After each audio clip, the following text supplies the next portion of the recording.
Lidhja e sindikatave të RMV-s nesër do të marshojë rrugëve të qytetit për të kërkuar rritje të pagës minimale në 500 euro dhe për të shprehur pakënaqësitë lidhur me rritjen aktuale, të cilën e miratoi qeveria ditë më parë. Kështu ka për të ditur kreu i LSM-s Slobodan Trendafilov. Ai tha se anëtarët e LSM-s nesër do të fillojnë seancë publike, e cila siç tha ai do të fillojë para shtëpisë të punësuarve dhe do të përfundojë para qeverisë me mesazhe dhe kërkesa të qarta.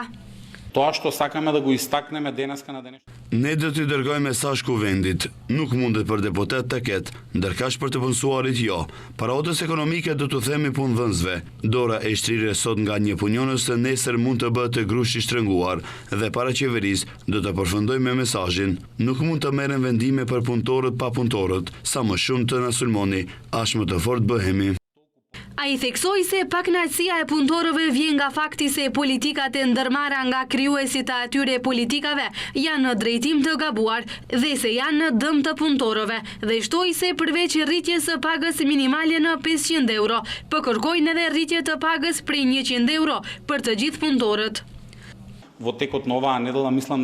Presion nga drejtorët e institucioneve po ushtrohet mbi punëtorët, anëtarë të LSM-s që transferohen në Konfederatën e Organizatave Sindikaliste të Maqedonisë, pra në vendet e tyre të punës u jepën fletkalime.